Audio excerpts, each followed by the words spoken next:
I created it because the more and more I studied trafficking and human trafficking, I realized that the majority of the kids that are on the street are teens.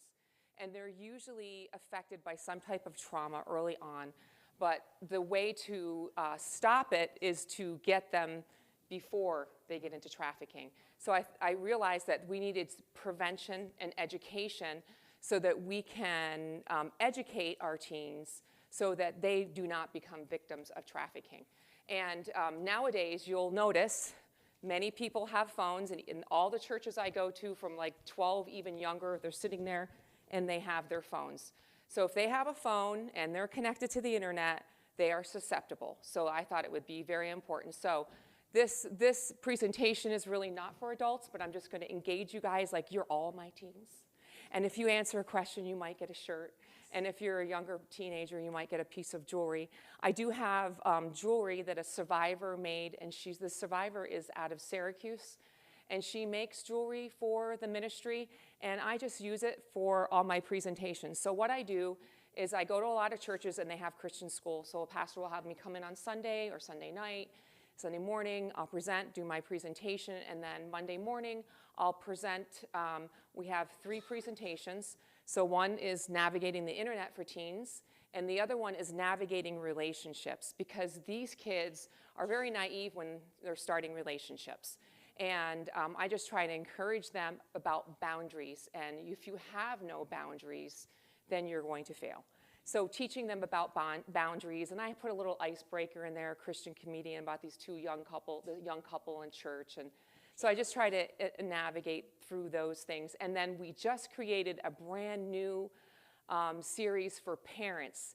And in that series, I'm not presenting that because I don't have it down and I'm still editing it a little bit. And in that one, I really try to get into teaching the parents about, what are chat rooms? What are your teens being exposed to that you don't know? And so we just try to educate them and then show them ways they can help their children that they can be active with their children so that they can still have that electronic, but yet not expose them to all the harmful things that are out there, okay? So feel free, if I ask a question, to just go ahead and ask them. So why do you think that we need to have this material, even though I kind of just went over that a little bit? Anybody? Why do you think we need to have this material? Yeah, you just go raise your hand so that I know. All right, so you're a little smaller. You ready for this? Can you catch? Can you catch, Joan? You think I'm going to put this in a ball, okay? All right, yeah. Oh, all right.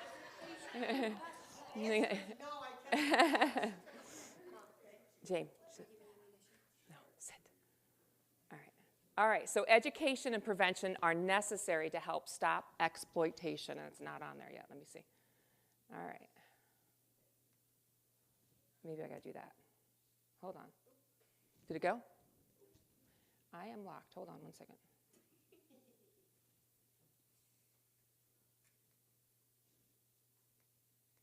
Interesting. When you pulled this over, I should have checked it.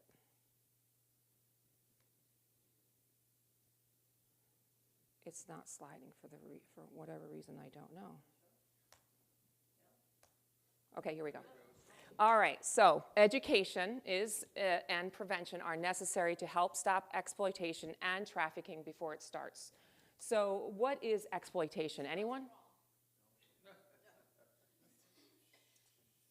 Anyone know what exploitation is? So exploitation is the act of using someone unfairly or meanly. So in other words, to their detriment, to their disadvantage, and to that person's advantage. So they're trying to get something, and it hurts that person, and they're going to use it against you. So that's a form of exploitation and what that means, okay? All right, and the Bible tells us in Proverbs, "My son, attend unto wisdom, and bow thine ear to mine understanding." So Proverbs 5:1. Everything that we need, the education that we need, is found in the Bible. And so it's really important that the more we read God's word, the more that we will understand and the Holy Spirit will show us. So that is very important, and I like to teach the teens that. So 90% of teens age 13 through 17 use social media. And studies show that teens are often recruited into trafficking through social media platforms, video gaming, pictures, and sharing apps and chat rooms. So 71% of teens have admitted to hiding what they do online and blocking their parents on social media. So this statistic includes clearing browser histories, minimizing a browser when they come into view, and inappropriate videos, and disabling parent controls. So one of the things I really try to encourage the teens is really just when your parents give you guidelines to follow, that they do it to protect you, not to punish you, and not to withhold. They're not withholding something good from you. They're protecting you from evil. So, and I used to like to explain it that boundaries are there to protect you. So if you have an umbrella, right, and it's raining outside and the rain's coming down, when you're underneath that umbrella, you're not getting wet. And I like to equate that to kind of boundaries, or when God gives us guidelines. But when we take the umbrella out or step out from underneath that umbrella, we get wet. We don't get to choose the consequences of stepping outside the boundaries that God has given us, or outside the boundaries of what your parents have given you. They're not punishing you, they're protecting you. So that umbrella is something for you to obey, and as Proverbs says, it says here in Proverbs, be wise. Why isn't it coming here? Let me see. I don't know why I'm not acting.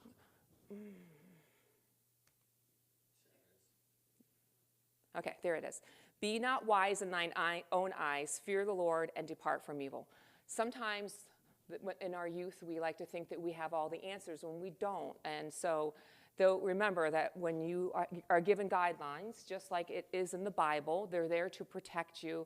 And when we follow those guidelines, they are helpful. But when we step outside those boundaries, we do not get to choose what happens. So God's word is a guide for daily living. And God's word says, behold, I send you forth as sheep in the midst of wolves. Be ye therefore wise as serpents and harmless as doves. And that's in Matthew 10:16. So this means in order to know what's wrong, in order to be as wise as a serpent, you have to learn the material, right? You have to learn what is out there, and that's how we become aware of it, right? So let's talk about how online predators work. Can anybody give me one example of how online predators would work? They pose as a teenager. You ready? Can you catch? Sure. Okay. Oh, she almost got it. All right, usually I throw these to teenagers just to let you know. All right, so yes, they do. They pose as teenagers. You think you're talking to somebody, okay? But also, they can make thousands of dollars per year off of one child.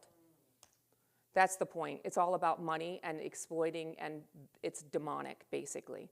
Often take their grooming, they often take their time grooming their target to ensure that they're loyal.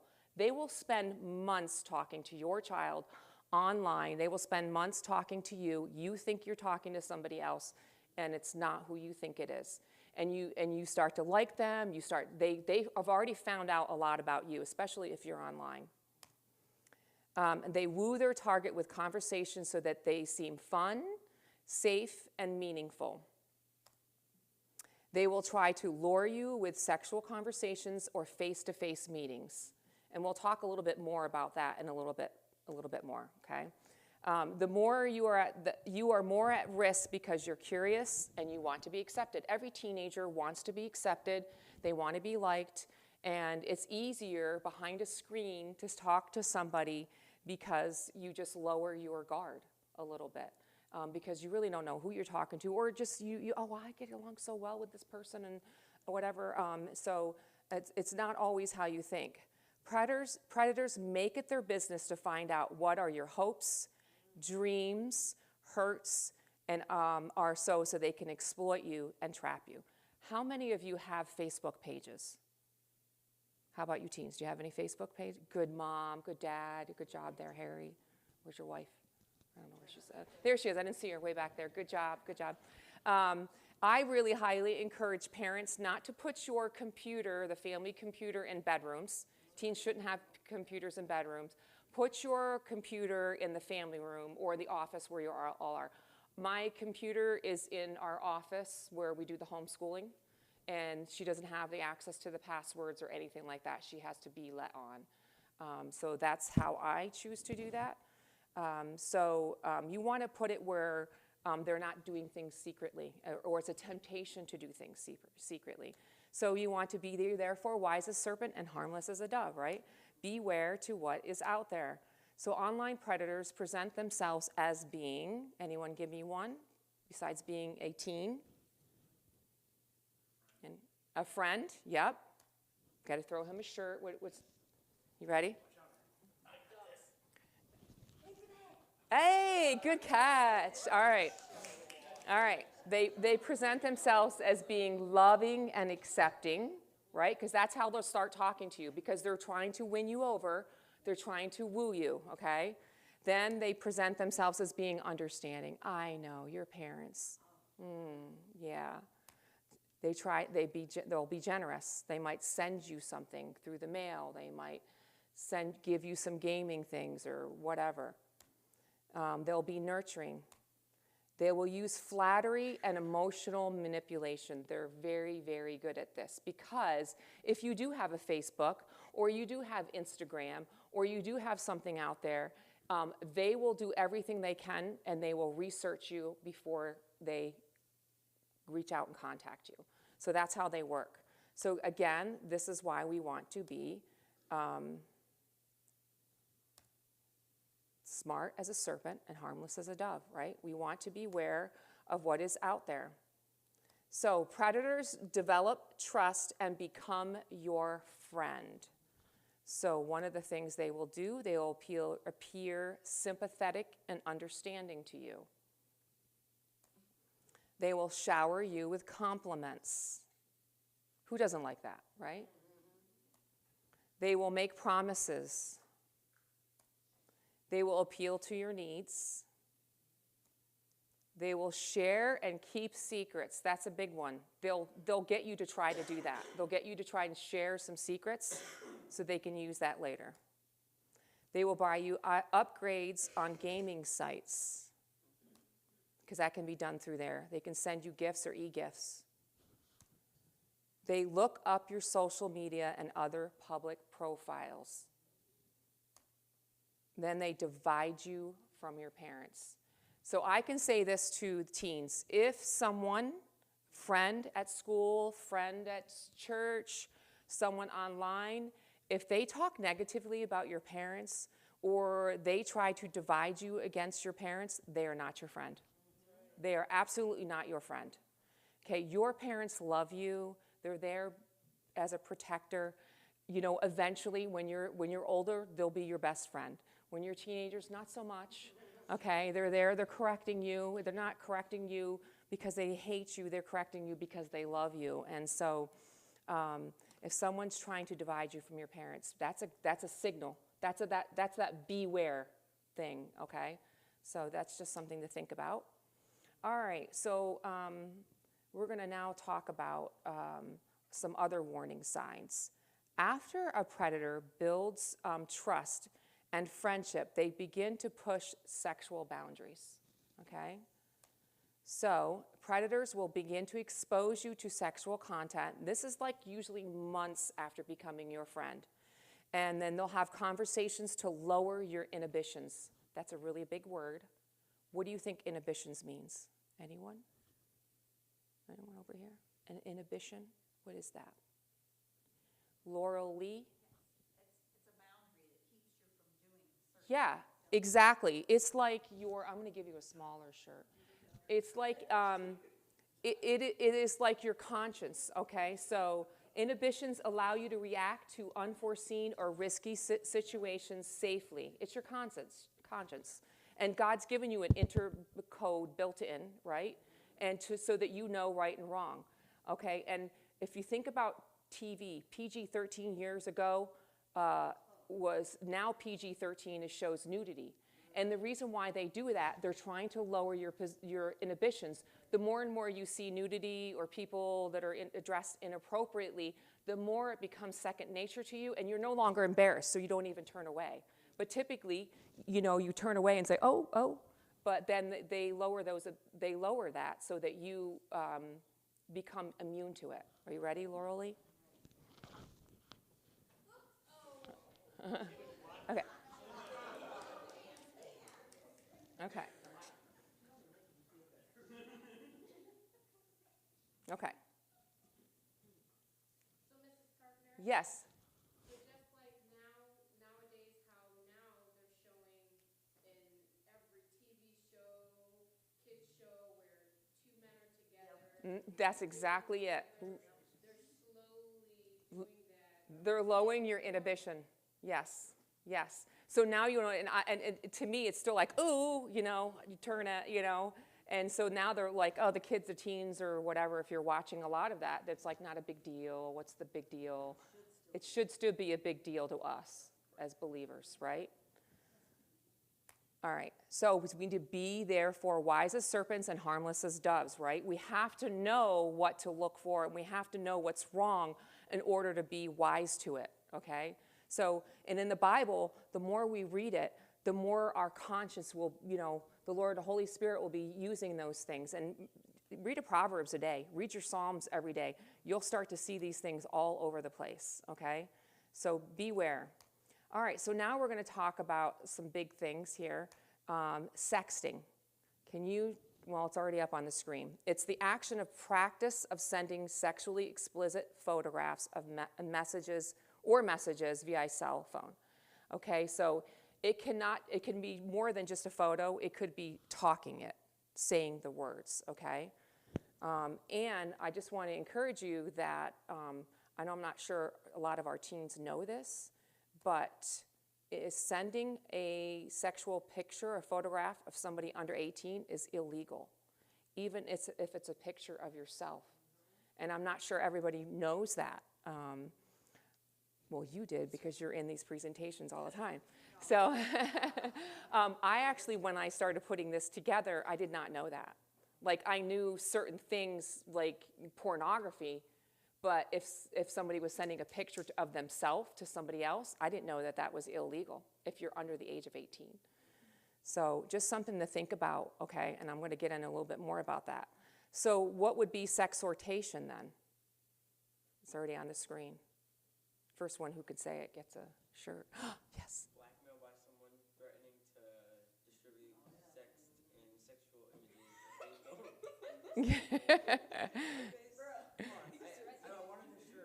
Yeah, no, absolutely. That, I mean, so basically, I said it was on the screen. If he read it, he could have it. I already said it. Yeah. So basically, it is somebody, you've sent that photo already, right? And now they're using that against you. That's called sextortion, or blackmail is what we used to call it when I was doing federal crimes, blackmailing somebody, okay? Yes, Laura Lee. So in either of these cases, can someone be prosecuted for that, and would they follow through in New York State? Well, yes, they can be prosecuted, but they usually want it to be a little bit more egregious. So, in other words, if the photos got posted on a website, or they were being, the kid was being blackmailed and whatever, and then he went to the police and they could follow the blackmail trail, and then they would set him up or whatever. So I can't tell you what every local police department would do, but the good conservative ones, there are some really good ones upstate New York. I think as you get closer to the city, it's just they just don't have enough, but you know, it can be. But see, the key to this is that the children sometimes are so afraid that once they've sent their photo out there, now they're embarrassed. And then that's how these predators work. They use that to their gain to manipulate the children.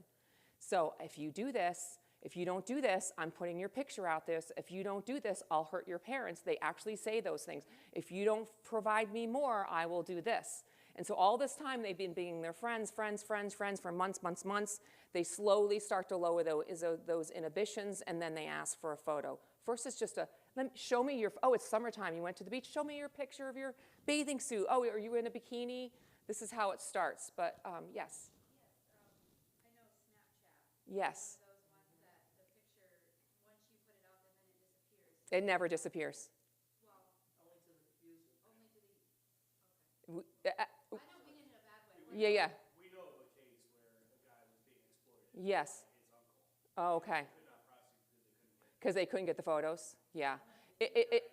If they have the right type of evidence to go back to in the phone, depending on what it was, they can sometimes get those.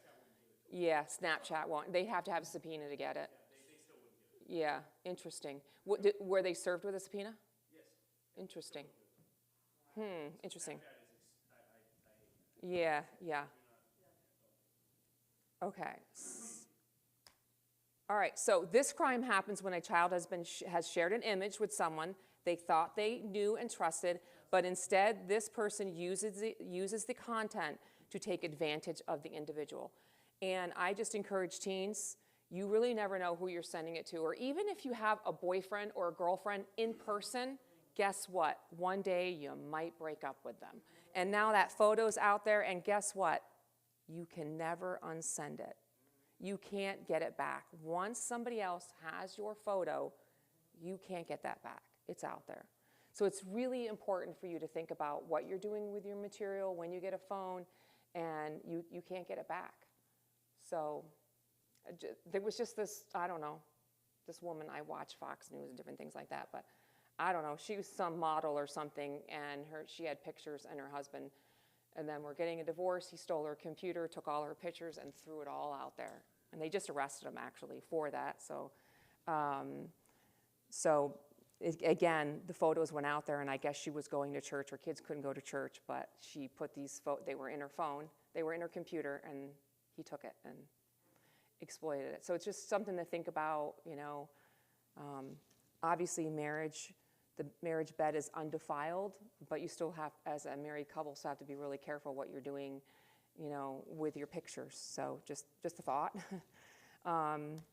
All right, so anybody know what flipping the switch is? I got some more shirts up here I got to get rid of. Flipping the switch. Anybody? Just think about it. I say after 50, the switch goes off and I just gain weight by looking at the food. So think about what does flipping the switch mean? Anybody? Yes? Someone, for example, your spouse or partner could turn your feelings, stop being empathetic, and work against you. Yes. Trying to bring you down emotionally. Yeah. So flipping the switch is, remember, he was your friend all this time, right? And he lowered your inhibitions and all this time, and then all of a sudden, what's he do? Flips the switch. Once the predator has received the compromising photos, okay, they often begin to make threats and use the explicit content against you as blackmail. So he's flipped a switch. He's no longer your friend. Guess what? A whole new personality comes out. And this is what the predators do online. Yes. I got to give her a small one. I don't really have a lot. Okay, you ready? Sonia? Oh, I threw it wrong. That was a bad throw. But she caught it. Did you catch it? That's good. All right. Blackmail is used to get you to perform other actions with friends and silences you from telling a trusted person like your parents or others. So they will blackmail you, and they'll basically say, don't tell your parents or do this, and now they want you to do something. Or they want to meet you, or they want more photos, or they want you to do an action for them. Don't do it.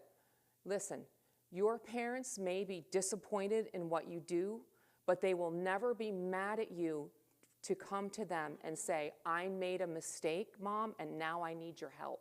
Or Dad, I made a big major mess up, and now I need your help. And if you can't tell, you feel like you can't tell your parents, I believe you can, but there's always a youth leader. There's always a teacher. There's always somebody there who is willing to help you. So do not listen to that person when they say, if you tell somebody, I'll hurt them or do that. No, there's ways to deal with that. Trust me. Like me, I'm the mama bear. Like I would have no, I mean, I would get down and get serious. So, yeah, so that's exactly. Sorry, it's the volume. That's okay.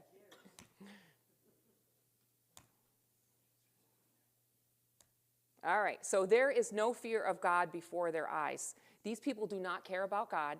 They don't have a fear of God. We do, and you cannot allow that to manipulate you, okay? Because God has not given us a spirit of fear, right? All right, so he will give you the power that you need to step up, and no matter what you've done, that you can still move forward from that, and you don't have to be stuck in that, okay? We all make mistakes. That's okay, honey. That's all right. It's just my voice. I didn't think that would sound like a robot. All right, so what do we need to do online to protect ourselves from predators? Anybody? Give me one thing. I still have some stuff over here. Oh, Harry. Not go online. There you go. That's a really good one. But unfortunately, God gave us this, this ability, and it can be used for so many great things. Look what I've used it for. So, and look what the Sharps are using it for. So it's good, but there has to be parameters. So give me another one, what we can do. Paige. Very good. You know what I got for you? Come up here to this table. Does she have earrings? I have earrings at this table, so you can just pick something. You could grab something really quick, and if you want to exchange it out later, you can, okay? So yeah, so not talking to strangers. Avoid using your real name in screen names, photos, and emails. I use my real name just because I'm an adult and I'm using it for my ministry. But as a teen, I recommend you don't use your real name. And obviously, your parents are going to have guidelines for you, and they're going to guide what you're going to do. And you should really respect that, because we talked about that umbrella. They're there to protect you. And you'll be old enough before you can make your own decisions. But that wisdom and guidance is there. God is giving you those parents.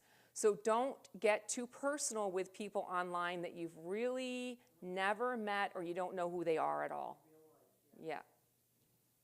All right, next, do not give out personal information like your home address, your town, your city, your school. And that's why I can go on Facebook, and the ministry has a Facebook page. I have a Facebook page. I very rarely put something on my Facebook page. The ministry Facebook page is run by another girl in my ministry that helps out, and I don't have time for that. But I still will go on it and just look and read other things, and I have so many different friends on there. It amazes me what they put on there. Like pictures of their kids, where they're at, what they're doing, just be really careful about that when you're putting there. You'll never see pictures of my kids online. I just don't do it. There's this reason why I don't do that.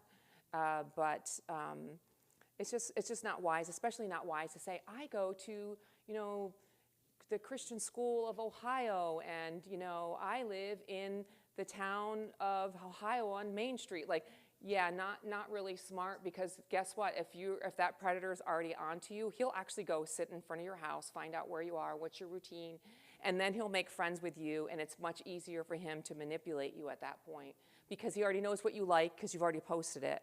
So he's going to take that avenue, and that's how they work. They're very, very sly. So just something for you to think about. Never meet up with anyone you met online. Huge no-no. Never meet up with anybody online.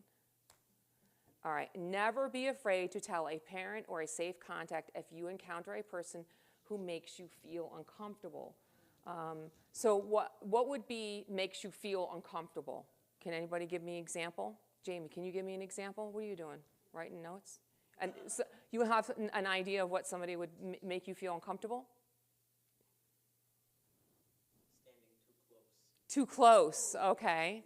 Right, but this one is from somebody online. Yes? Asking personal questions. They're making you feel uncomfortable. All right, you can come up and get jewelry later, okay, if you want. So yeah, asking personal questions, and you just say, nope, I don't want to answer that. Or maybe you're not supposed to be talking online to somebody you don't know. So, that might be a good little indicator. Ooh, this is my mom told me, or dad said not to talk to people online. So that's, sending messages, pressuring you. If somebody keeps pressuring you and saying, I want this, please do this, please, please, please. Yeah, that's a good indicator. So now we're going to talk about personal values, okay? Can somebody give me an example of a personal value? Sonia? I can answer again. Yes. Okay, like norms or moral behaviors. For example, personally, I do not do certain things. Yes. Online, I do not try not to associate myself with people that believe more into the world and the worldly stuff online, which find it like it's a norm or it's normal. Mm-hmm. And that would be different for me because I would stick with the solid biblical stuff, and they would find it, oh, that's odd. Right. So you do not associate yourself with anything that's out of the Bible. Yeah, that's a Moral behaviors. yeah. So a personal value is almost like a boundary, too. Like again, if you don't have boundaries set up, you're going to fail. So there should be boundaries. Your parents give you boundaries. Work gives you boundaries. Ministry gives you boundaries. Their boundaries are good for you. They're safeguards. They help us in our walk with the Lord. So it's, I'll give you what I have here. Your body is never meant to be used to get something to pay or pay for something, okay? Showing body parts for money that's not acceptable, right?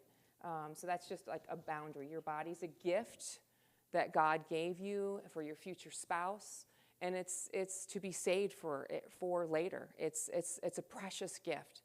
And once you give that out there prior to marriage, it's hard. You can't get that back. Can you be holy and just in God's eyes again? Yes. You can be forgiven and you can have a good relationship, but ultimately that's a gift that God's given you and you want to save that. So if somebody's asking you for those types of things, they're really not your friend at all. Okay, so boundaries are for your protection, and they should be established before dating, before courting, and before you're using the internet. I like to call it courting, but dating. I don't like dating. I think maybe I'm a little too conservative, but I think dating can set you up for failures. But if you look at it like, hey, I'm not even going to go out with this guy because he's really not somebody I think I would marry. That makes more sense. If he's not somebody you're going to marry, why are you even going to date him? I know I'm going off on a tangent here, but it's just something for you to think about. So you really only want to go out with someone that meets the parameters of somebody you actually think that you would marry. Are they saved? Do they go to church? Are they bringing a Bible? They live for the Lord. All right, so personal boundaries. You have a right to your personal boundaries, and boundaries are what you will and will not do in a relationship in order to feel comfortable. And if you don't have those boundaries, how are you even going to be able to say, stop, you just crossed my boundary, right? So, all right, and in healthy relationships, in a healthy, committed relationship, a partner should never ask you to do something that you're not comfortable doing or isolate you from family and friends. And that's why I love that whole navigating relationships. It's all about setting up boundaries. It's all about what are healthy boundaries, and then I show you what are unhealthy boundaries. So just really important. And when you get to that stage, I'm sure your parents will be willing to sit down with you and say, this is what the boundaries are for courting or dating. In our house, nobody's in the bedrooms. Everybody's in the living room. I have a big open house, like the living room, kitchen, dining room. They're all open. That's where everybody stays, So any questions? Anybody have questions? Okay. All right, so what are some warning signs maybe that your friend is being exploited? Can anybody give me one? Yes. Very good. So later, you already got a shirt. You can come up and get a necklace or something. These are earrings, but you may not like those earrings. All right, so yes, isolation. They become secretive about online activities, okay? Maybe they become obsessive about their online, and they might even become angry if they're not allowed to go online. They might receive phone calls from unrecognized numbers. They receive mysterious gifts, mails, or packages. And they might withdraw from family and friends. Can anyone else give me another one? Conceals online activity when adults are in the room. Can anyone give me another one before I hit the button? Yes. Yeah, they can be nervous or agitated. I think there might be one in here a little bit later. They begin to download pornography. That tells you that they've already crossed that line. They might do things that are uncharacteristic or promiscuous. What does promiscuous mean? Anybody give me a definition of that? So basically, they lowered their standards, where all of a sudden they're wearing like a mini skirt, things become shorter, they start showing more skin, they start saying things or acting in a way that might show, what would be the right wording? I'm trying to think. Provocative, there you go, thank you very much. Okay, so that's what promiscuous would mean. They just change their behavior all of a sudden. Sudden changes in academics, behavior, or attire, okay? Questions older friends, they have questionable older friends and a boyfriend or a girlfriend that you've never seen before all of a sudden, maybe out of high school or something like that. Or someone's been coming around. They start wearing expensive things. All of a sudden they have phone or makeup or jewelry or things that they didn't have before, headphones, things that their parents didn't buy them, and they just start popping up. And they frequently chat online. Does anybody have any questions? And this is just a cursory thing that we use for teens. It's just a beginning exposure for them, and we show this to 12 to 18-year-olds in Christian schools. So it's usually like an assembly of that age group that we show this to. So then we talk about, well, what do you do if you have reporting it? So first thing we tell them is to tell your parents or a trusted person. And again, I reiterate, your parents may be disappointed, but they're not going to be angry at you. They're going to want to help you, okay? So I just think that that's important because the predator's going to really manipulate that with you, okay? And so you could contact the local police, and there's also some numbers here. So this is the cyber line that you can do there, and there's a 1-800 number for reporting crimes against children. And then also we have the National Center for Exploited Children and Trafficking, and then the National Trafficking Hotline. So this is it for this video. This is one of my shortest ones. We do have navigating relationships, and that's really a fun one because it talks about boundaries. And then we have our new parenting one that's going to be coming out. And so what we are going to do with this is eventually we are going to put these to video, and I'll just have my voice going behind, and it'll be a complete video, and then you can get these on our website by just putting in your email and your name. We'll get that, and then the video is going to be released to you. And we hope to have that out maybe in the next 6 months, since I have a new media girl, and she helps me with that. Does anybody have any questions or anything like that? I know it was just kind of like a cursory thing because we don't delve a lot deeper. The video, the PowerPoint for the parents delves in a little bit deeper about the chat rooms and different things like that, and we'll be having that flowing out pretty soon. Yes?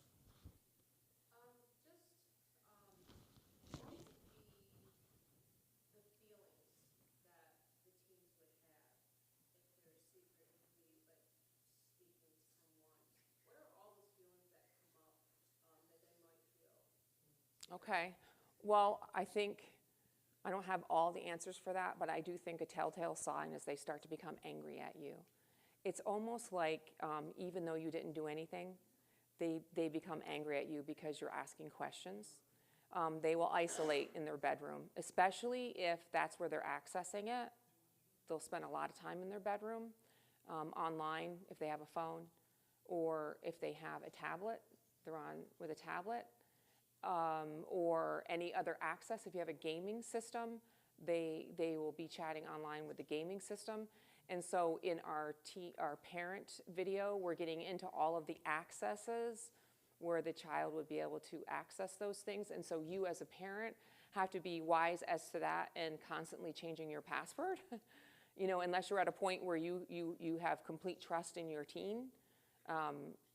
I just change my password a lot. I have to, you know, I think it's just wise to do that, because I have different people that come in and different family peoples, and they're like, hey, you got your password, we're all in there. And I've housed missionaries. Not that that would be different. I just get used to changing my password. So that's a couple of them: isolation, anger, noticing different things that they may have. If, you know, they're asking to get online and they get angry if they can't. So some of the things that we already talked about. I don't know if that answers your question or not. And kind of like the feelings as far as the children having like in their guts, if they're talking to a stranger, the feelings of excitement. Yes. Like, oh my gosh, I know I'm not supposed to do this. It feels good for a little bit. Yeah, so it might feel exhilarating and exciting for a little bit. But then there's also starts to become like an addiction. I've got to get online. I have to get online. So that's a big flag right there. No, you don't have to get online. So they feel like, I got to do this. I got to do it. It's like, I've got to talk to this person. So that's a big flag. It's something new. It's exciting. They're curious. Yeah. Dealing with teens, another thing to be another thing would be that as a parent or as a trusted someone they look up to, they would normally be there present, but their mentality is not here, and they're like thinking about that one thing all the time. They're here physically, but they're not focusing here, so you could actually tell something is going on. Right. Yes. Any other questions? All right. Well, thank you. You guys are a very good audience. So those who, if you want to come up and get some jewelry, actually all the kids can come up and get a little piece of jewelry. I might even have like a bookmark or like pop rocks for Josiah or some of the little boys. Yeah, you already had tons of jewelry. All right. Yes.